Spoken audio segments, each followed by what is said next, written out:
Is this weekend the weekend when Deuce Knight finally flips?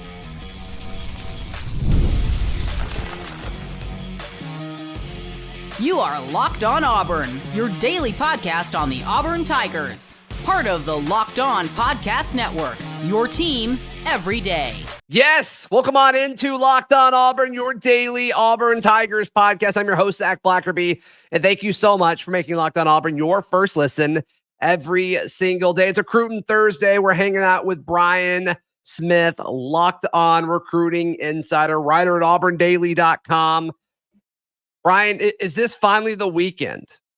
Is this finally the weekend when Deuce Knight flips? He's taking a visit this weekend, as well as, hey, you went to go see an Auburn commitment this past Friday night. We'll get updates on him, as well as score predictions for this Saturday. But Brian, let's start with Deuce. I mean, that's the recruiting story every Auburn fan wants to hear about. It kind of feels like if it's going to happen, it would happen when he's here this weekend. But we've also kind of been saying that for the last month at this point. What do you think?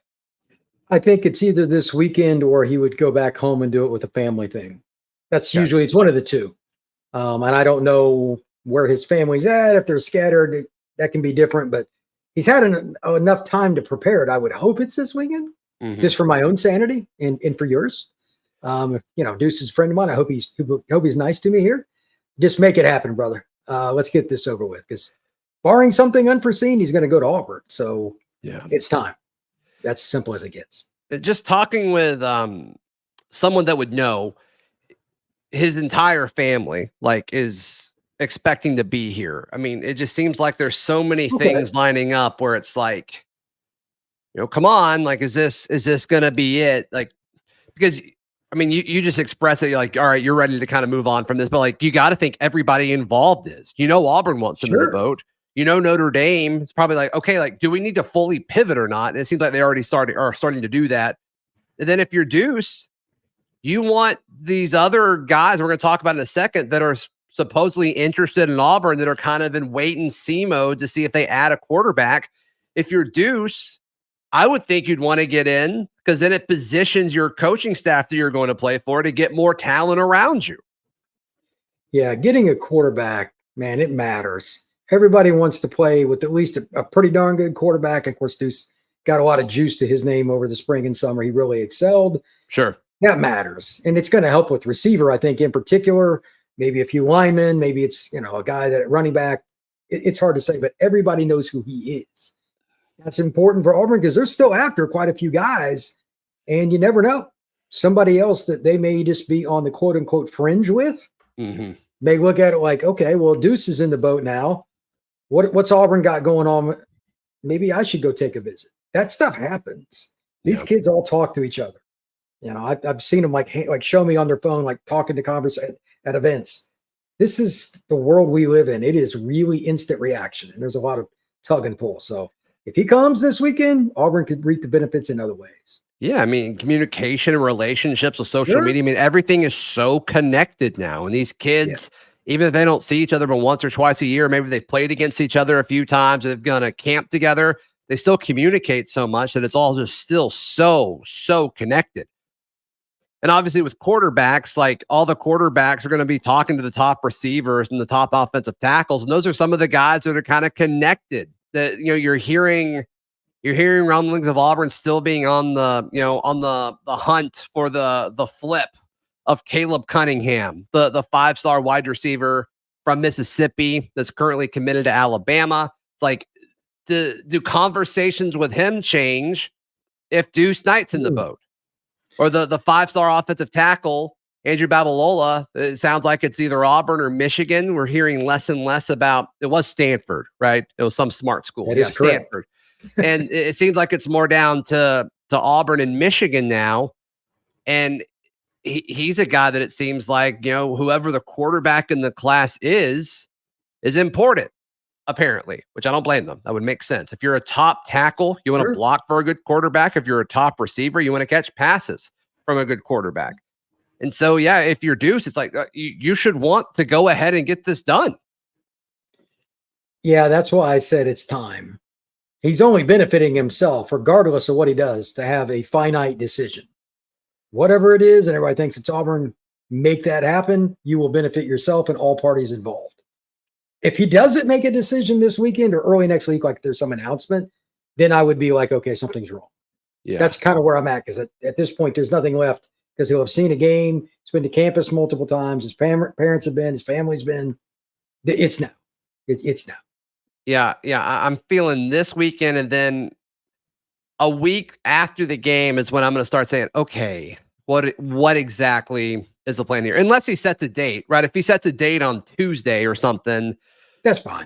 Like, okay, that counts. If they want to kind of make sure everything's in order, that totally makes sense too. But you need some sort of public announcement. I also kind of get the vibe. This is a gut reaction. I haven't been told anything like this. Just a gut feeling of, does he want to catch some folks like by surprise? Does he want to just drop it out of the blue where people don't know? Like, I kind of get that vibe a little bit too from this, but I could be reading too much into it. I mean, a lot of people have wondered about that. You're not the first person to bring it up to me. I've had that conversation with a couple of people in the recruiting industry, because we didn't ever get a definitive date. And I still don't have one. So maybe that's part of it. Or it's going to be 2:00 in the afternoon on a Monday, busy time, and all of a sudden Deuce just has a tweet out. It wouldn't be the first time that I've had that happen. I'm just scrolling and I'm like, oh, wow. It could happen that way. He's a pretty laid back kid. I don't think he's really into the limelight stuff. So that's a possibility as well. Don't discount that happening. Yeah. The Babalola thing, I mean, to me, it seems like that's on pause until the quarterback situation is tied up. And there's some people that really believe in the Cunningham hype. I'm not there. Like, some of the stuff he said publicly about Auburn was so like pointed and jarring. I just don't know like how you walk that back. I know Antonio Coleman kind of did that, where he kind of dissed both Bama and Auburn, and then would later flip to both of them again. So it's not crazy to publicly diss another school and then end up there. But I just feel like, I don't know. That's one I'll need to see before I fully believe that one. You know what? In recruiting nowadays, I need to more than see it. I need to see the paperwork. Yeah. In December. I'm jaded. Yeah. I'm very jaded. I talking about early signing day when they fax it in. Yeah. Yeah. It's not a bad take there. It's not a bad take. All right. There's a few other guys that I think are interesting, and guys that we've kind of talked about for a long time, but I want to get your thoughts on them if you've heard anything. And then also, you watched Hollis Davidson, Auburn's tight end commit this past weekend. We'll jump into your thoughts on his play in just a moment, right here on Locked On Auburn. Today's show is brought to you by our friends at 5 Hour Energy.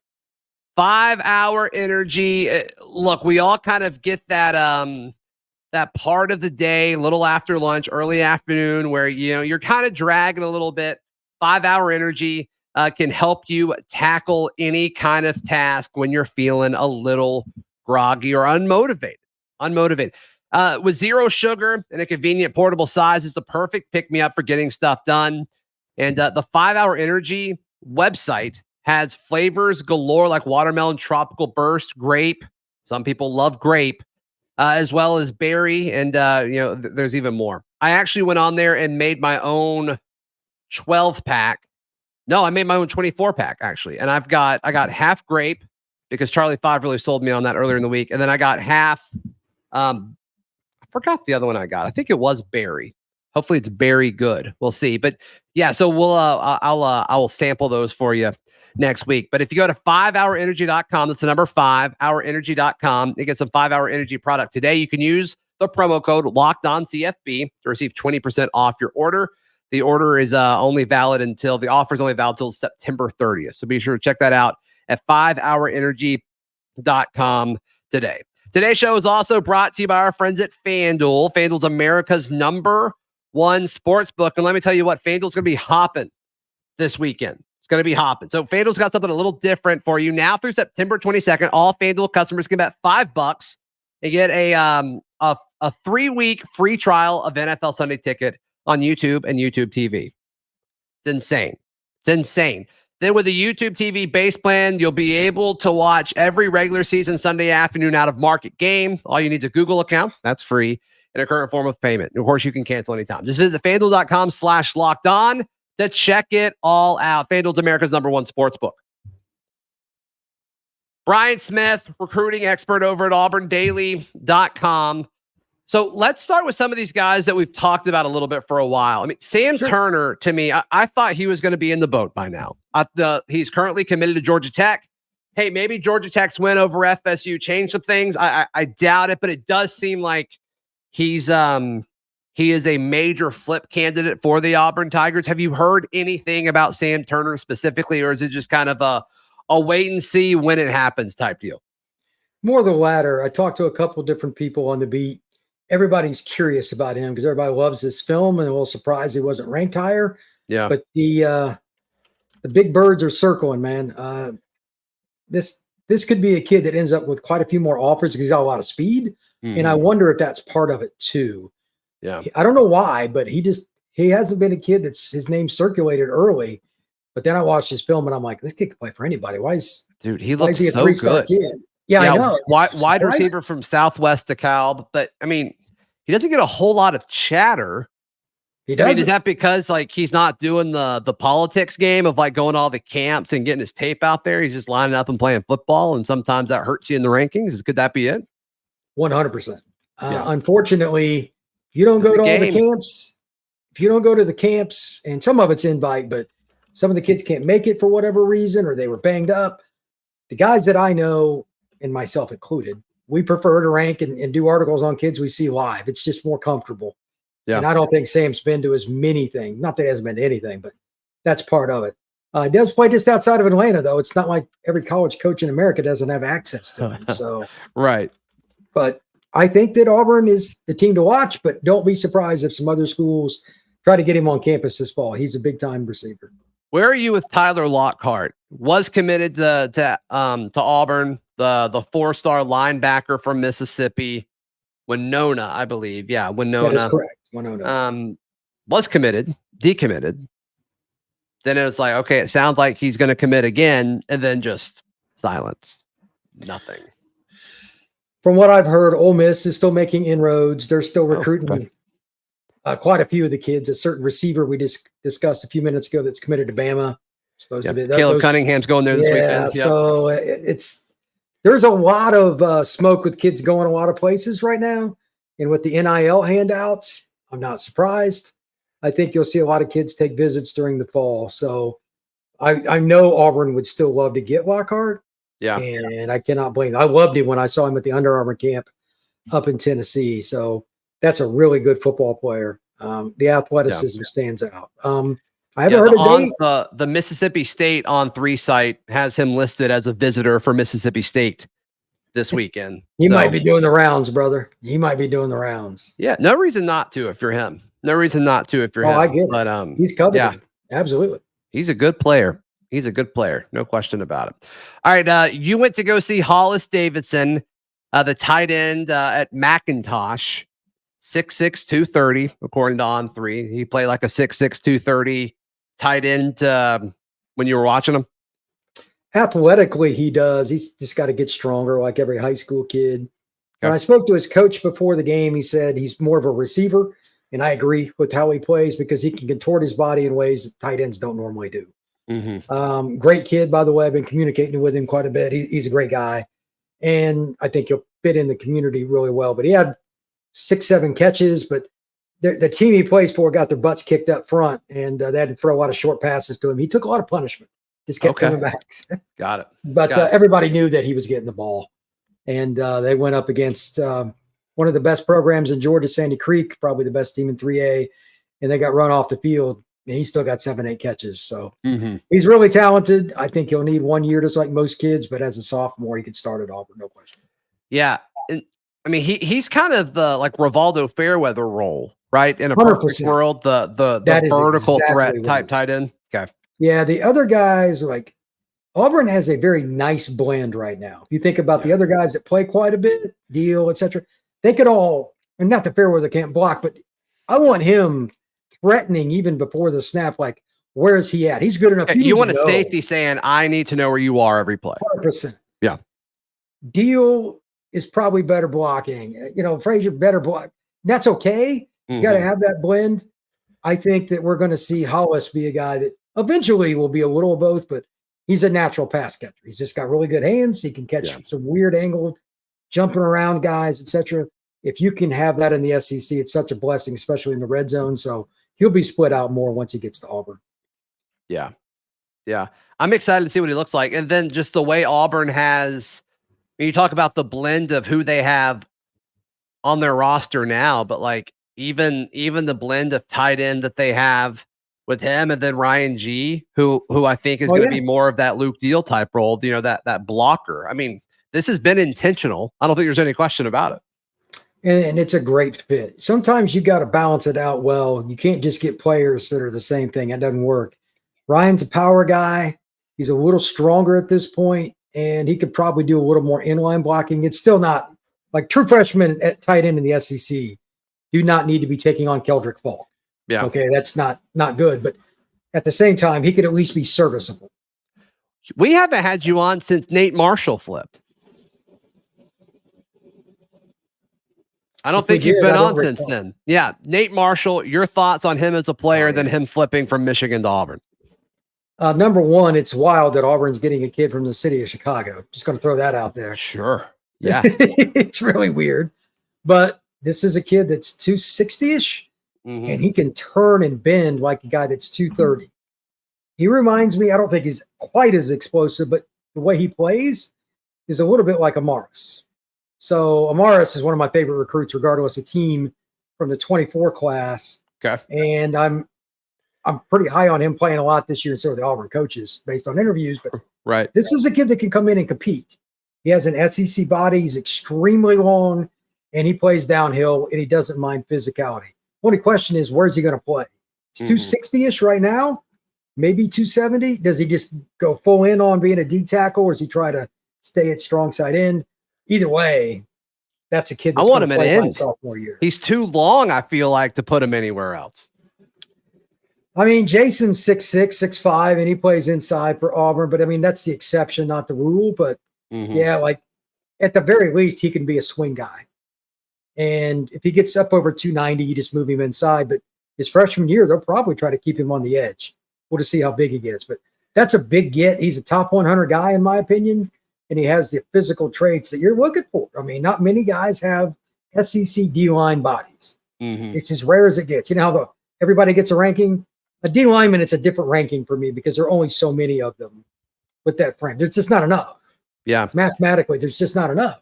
Yeah, so, I think he's a consensus top 5 defensive lineman across all of the major publications. And it's like you turn on the tape and you look at him and it's like, yeah, there's not many guys that look and play like Nate Marshall. That's what I mean. Like, worst case scenario, I think he plays in the rotation as a sophomore. Like, worst case scenario.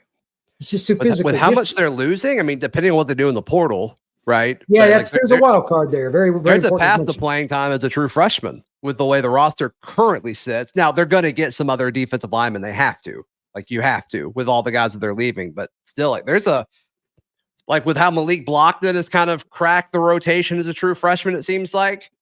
I think Nate Marshall does it too. Well, if nothing else, he could be a guy that you use on 3rd and 6 and you say sick him, where he doesn't have to take as many reps. Most freshmen aren't going to do well in the SEC on rundowns anyway. 3rd and 8 kind of situation, 3rd and 6, he can chase the rabbit. Yeah. But second year, that's a guy that can take 50 snaps.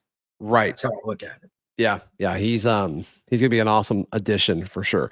All right, let's jump into your score prediction for this weekend and just some other things that you're going to be looking for specifically. You'll be on the field for the game. So we'll talk about what that vantage point could bring you in just a moment right here on Locked On Auburn. Today's show is brought to you by our friends at Factor. Look, there's no reason for you to spend more than 2 minutes getting your lunch ready. There's just no reason for it. Fuel up with Factor's no prep, no mess meals. You can meet your wellness goals thanks to the menu of chef-crafted meals with options like Calorie Smart, Protein Plus, Keto.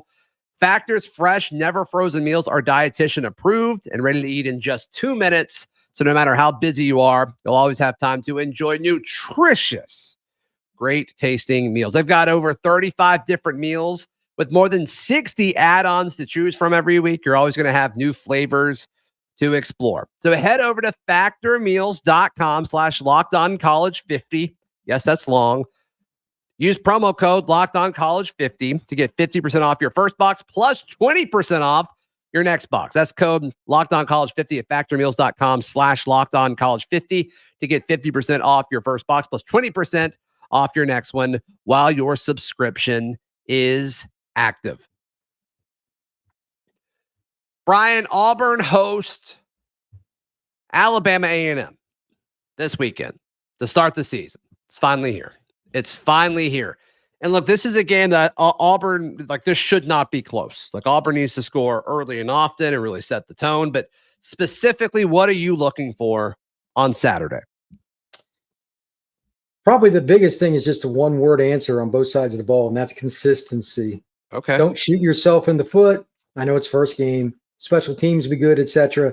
And for the love of mankind, the ball needs to be in the air and it needs to be caught. I will speak for all Auburn faithful on that. And I will help pay your psychiatry bills personally by hoping that happens. But they need to throw the ball and be successful. Because if you can't do it against Alabama A&M, it's not going to work well against Oklahoma, Georgia, and Bama. Yeah, so Auburn has played Alabama A&M twice in the last 12 years. One was in 2012, which was a terrible year. The one was in 2016. But they ran for like over 400 yards in both those games. Because, I mean, that's the way it's been since, like, Gus was here, is when you play a lesser team, you just run it. I hope that doesn't happen on Saturday. Like, I hope they air it out. They got to get the freshmen in going, man. I know that's a crappy way to do it, and they shouldn't be throwing up 42-7 with 5 minutes to go. Don't get me wrong. Mm-hmm. But for the first three quarters, irregardless of the score, throw the ball. They've got to get live reps in. They have to get live reps in. Yeah. Because you don't get those very often, man. And I'm not picking on Alabama A&M. They're not going to win. They got one guy I'll talk about in a second. But okay, look, you're trying to prepare for the SEC games. And just as a warning, you play Cal next week. They give out scholarships, too, at the Power 4 level. If you just take this and I know the coaches aren't, but if the players take this game even half-heartedly, that's a mistake. You have to get every rep you can. I know that's coach speak, but it's still true. No, I think it is true. Who's the player you wanted to highlight specifically for Alabama A&M? They got a kid named Eglin that was at Michigan State. He's at Alabama A&M now. He's a running back. He is a freight train. He's 225, 230. Okay. He's a kid that I know he doesn't have the greatest players in front of him, but you're probably going to see at least a couple of runs on Saturday. You're like, oh, who's that? He could play at Auburn or somewhere else. Like he fits the profile. Okay. How it ended up there, I don't know. Okay. That's a dude. That's somebody that you even brought up during the press conference we were at this week. So he's a guy, and then their edge rusher is a guy, and their free safety. So, those are probably three guys that could play for Auburn, but how many others? Right. Probably not many. And the depth difference in the second half, Auburn's depth on a hot day, probably they will get not scholarship limitations too, don't they? At that level? Don't they have less scholarships? I don't know how that works, but I know it's not the same gig as it is in the SEC. Yeah. So, yeah, they're not in the same boat, obviously. This shouldn't be close by halftime. No, and if it is, like, I do think Auburn fans have the right to be upset a little bit. I mean, they've kind of been promised this, like, revamped offense, this step forward as a roster. Like, a win, like, not all wins are the same, obviously, and a win against Alabama A&M, you got to have context with it, but this is a team whose fans, the fan base, they've seen a crushing loss to New Mexico State, a 4th and 31 happen in the Iron Bowl that was devastating, and then a terrible performance in the Music City Bowl. Like, we need a win. Like, Auburn fans need hope for a few minutes. Like, and I think you can do that in the first half. I think it's going to be a really, really important thing. Yay or nay, within the first, say, 5 to 8 plays, Auburn will throw at least one deep shot. It doesn't have to be Cam. Everybody will want it to be, but Keandre, Lewis, somebody, could even be Rivaldo. I think they're going to do that. What do you think? I hope so. I mean, I know And like you said, the coaching staff's going to take this game seriously, but like, I do think you need a little fanfare in this. Like, you need a little bit of explosiveness. And I think you also want to say, hey, like, receivers, you've been working your tail off. The competition's been fierce. Go have some fun. And hey, Peyton, go prove everybody wrong. And yeah, I think you do that by taking a deep shot here and there. 100%. Yeah, I'll say yay to that. I'll say yes. Within the first 8 offensive plays, there's a deep shot attempt. Yeah, I'll say yes to that. I just think that the spirit of it is, you want the fans to be happy, but this is something they've been working towards, because when Freeze was at Ole Miss, they threw the ball to the mid-level and deep shots a lot. Mm-hmm. And some of it was 50-50, and they had some bigger receivers. Well, they also had some speedy guy. Like, Auburn's got a nice blend of that now. There's no excuse not to. You got a really unique tight end. You got the most unique group of receivers and for freshmen in the country. You got DeAndre, you got Lewis, you got, Jackson. They should be able to throw the ball all over the lot if they want it. If they don't throw for at least 250 this weekend, conservatively, I'll be a little concerned. Sure. I mean, they should be able to throw it as much as they want. They should be able to run it as much as they want. It's like, what do they want? What do they want going into it? What's going to be the game plan going into it? I'm curious about that. Yeah, I hope it's to throw it. Part of me thinks they're going to run it a lot, but I hope the fan in me wants them to throw it all over the place. We'll see. Well, you're human. I think I do too, after seeing what I saw last year on the sidelines. Yeah, so. It's like you gotta let's drastically change what happened a year ago for sure. Yes, please. For sure. Brian, how can people check out everything you've got going on? Auburn Daily and at FBScout_Florida. Hopefully, we have plenty of fun stuff this weekend, not only with recruiting, but I mean, after Florida State got beat by Georgia Tech, you got to pick, like, who's the upset? Somebody is going to lose to a directional school or somebody that is not like 20 point or more. There'll be at least one game you watch, and I'm going to tweet all about it and make fun of that fan base. That's what's going to happen. Yeah, I hope so. I hope so. Hey, please like the video. Please subscribe. We'll see you next time. This has been Locked On Auburn.